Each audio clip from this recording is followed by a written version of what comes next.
Her mother's box now sat on her brand new dresser in her own bedroom in the house in Crossroads.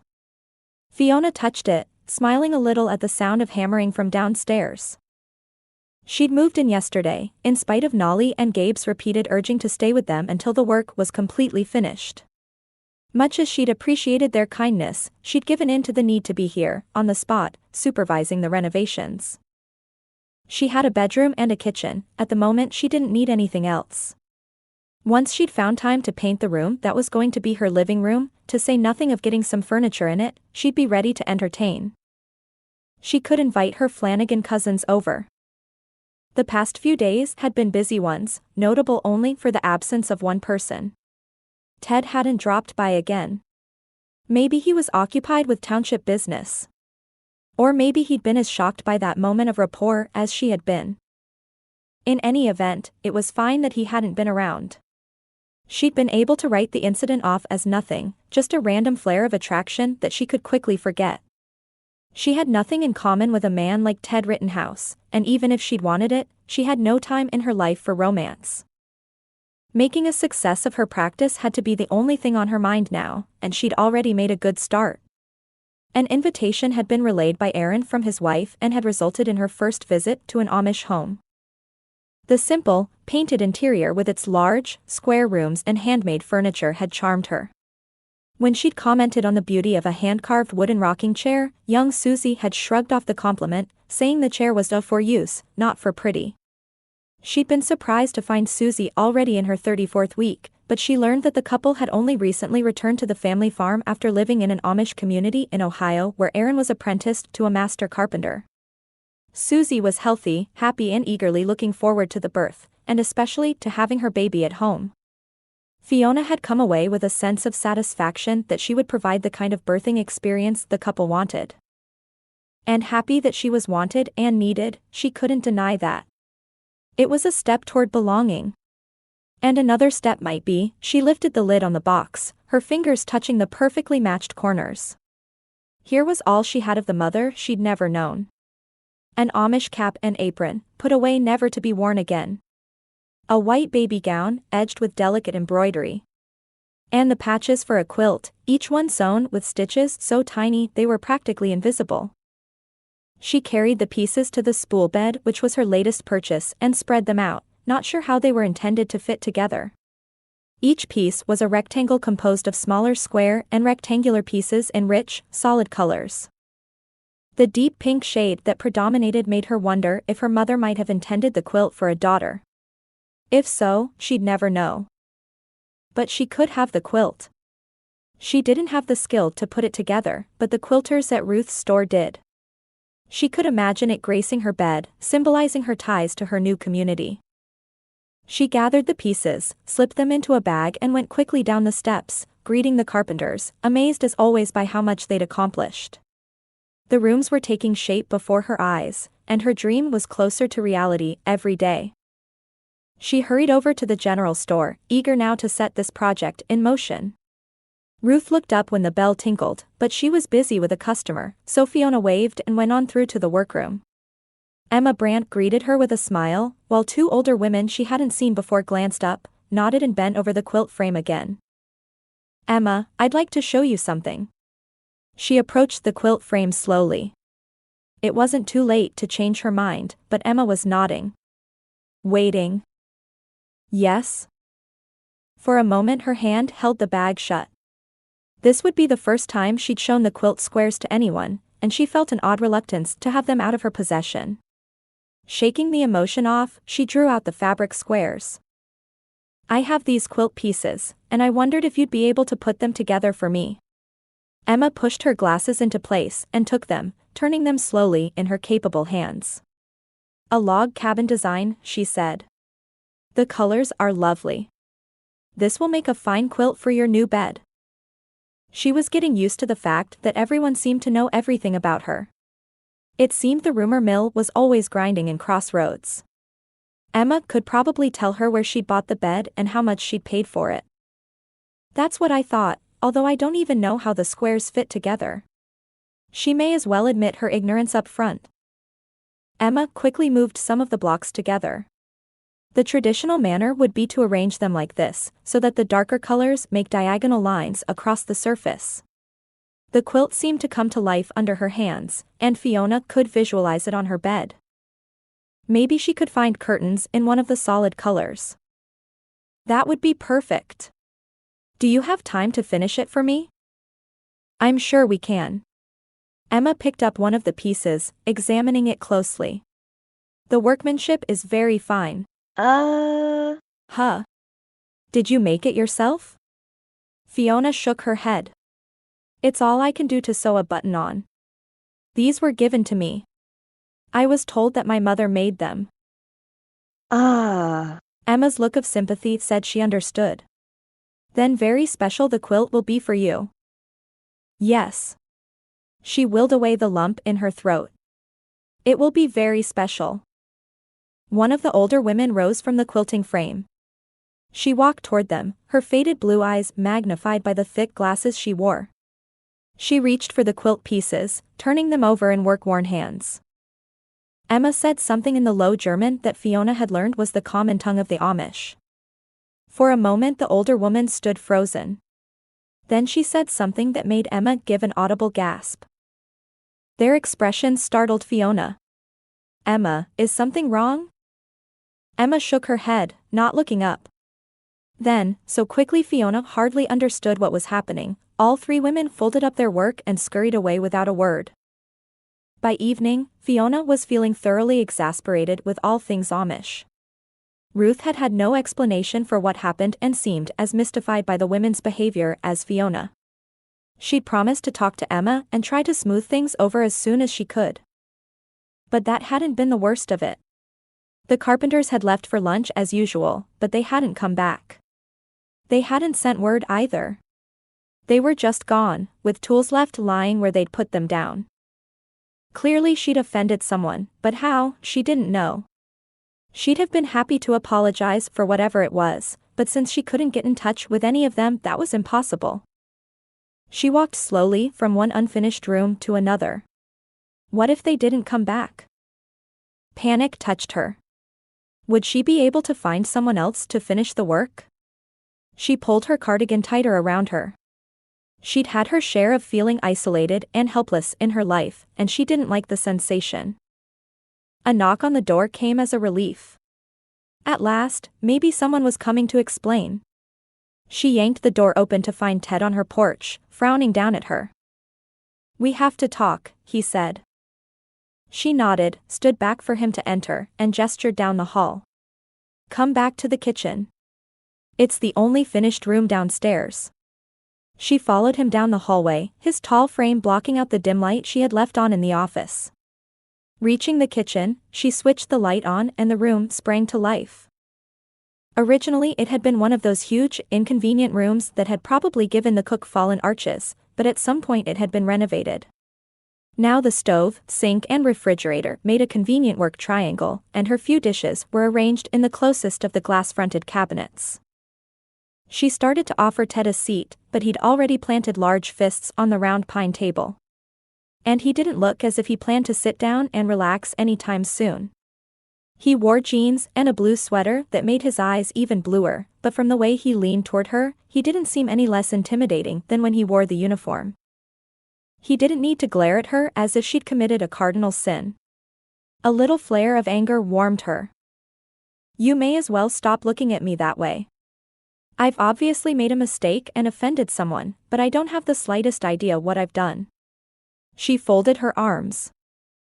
Ted's face was at its most wooden. Why didn't you tell me you were Hannah Stolzfus's daughter? For a moment she could only stare at him. How could he? How do you know that? I didn't tell anyone here. It's true, then? You're actually her child? The passion in his voice reverberated through the room. She hugged herself tighter as if to shield herself from him. Not that it's any of your business, but yes, my mother's name was Hannah Stolzfus. She died shortly after I was born, so I never knew her, but I've seen the birth certificate. That was her name.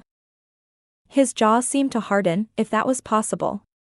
Why did you come here? She looked at him blankly. You already know why I came here.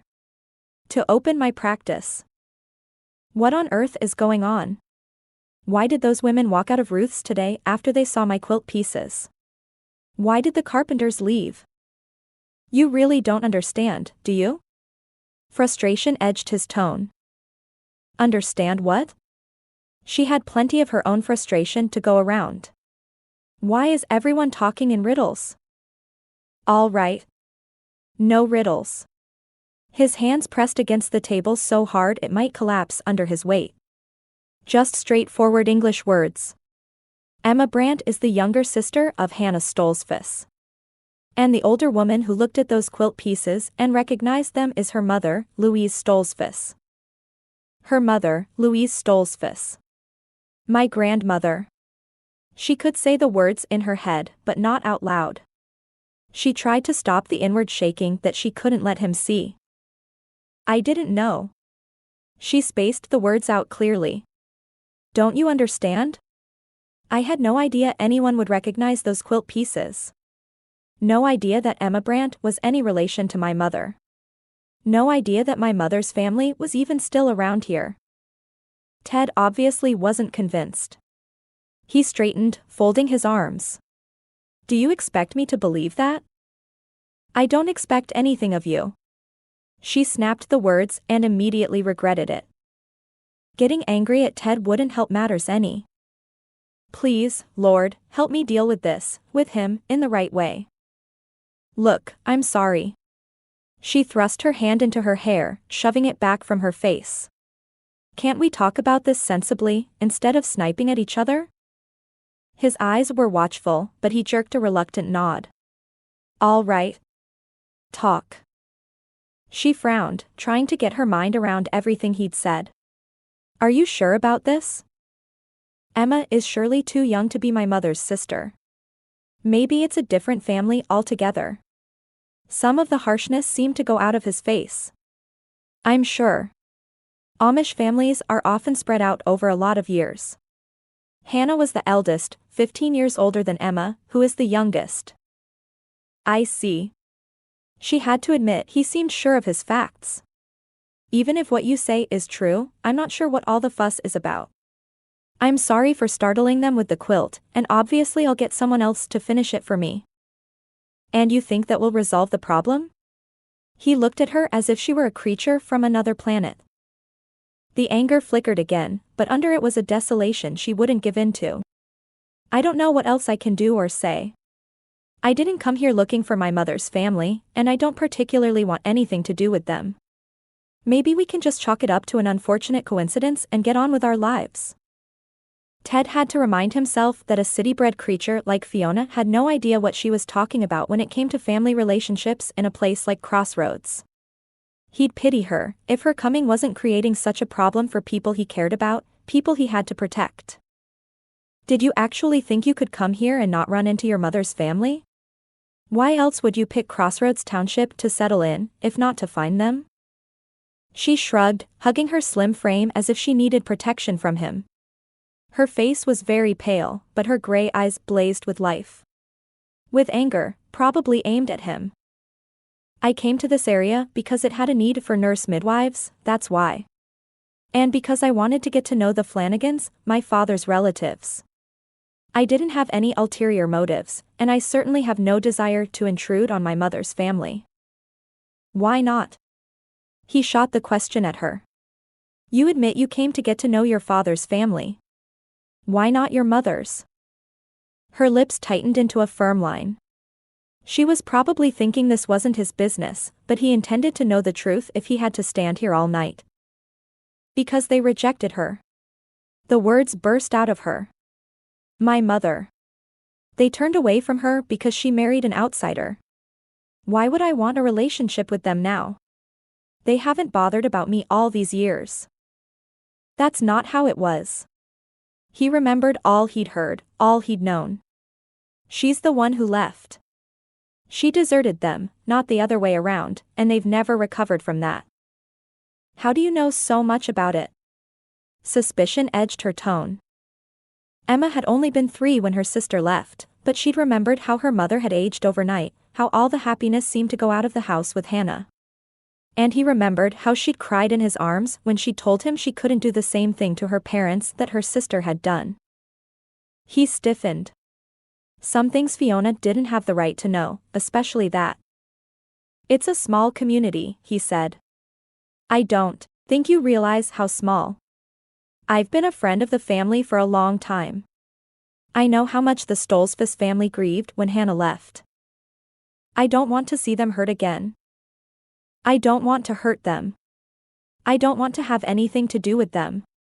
She thrust her hands through her reddish blonde mane as if she'd pull it out in her frustration. "Can't you just accept that?"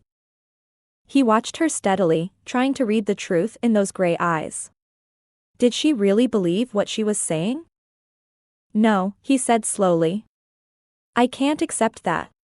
How can I, when all of your actions have brought you to a place where you're bound to run into them? You say it's not intentional, and maybe that's so. But the results are the same, and people I care about are already hurting as a result." "I'm sorry." She stood very straight, facing him, her face pale and set. "Sorry if this hurts them, and sorry you don't believe me. But they rejected my mother, and, will you stop saying that?" He took a step toward her, as if his very nearness might convince her to believe him. They did not turn her away. Her face was like stone. "I read about the Amish, once I was old enough to understand that's what my mother had been. I read about how they shun people who don't do what they're supposed to. That proves the old saying, doesn't it?" He sighed in frustration. Did he have to give the woman a crash course in what it meant to be Amish? A little learning is a dangerous thing. It's true that someone might be separated from the congregation to help him see the error of his ways, but that doesn't apply in this case. "What do you mean?" Doubt flickered in her face. "Hannah was 17 when she left, not yet a baptized member of the church, so she didn't break any vows by what she did. I'm sure her parents didn't approve of her choice, but if she'd stayed, they would have made peace with it. They never had the chance. If she'd come back any time, they probably would have welcomed her." Fiona shook her head stubbornly. "How can you say that? They never attempted to get in touch with her after she left.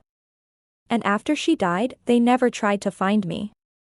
My whole life, I've never heard a word from them." Her pain reached out and grabbed his heart, and for a moment he couldn't speak. The urge to comfort her was so strong he had to fight it back. He could pity her, yes, but his loyalties lay elsewhere. "Fiona, what makes you think they knew you existed?"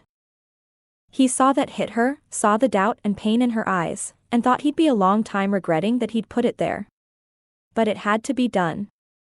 This was a bad situation, and an impulsive act on her part could make it even worse. He shook his head. "I'm sorry," he said again. "Could be you think I'm interfering, and maybe I am. But the best thing you can do now is to stay away from the family. You don't begin to understand them, and you can't judge them by your California standards. Just leave them alone, before you cause each other more pain than you can bear."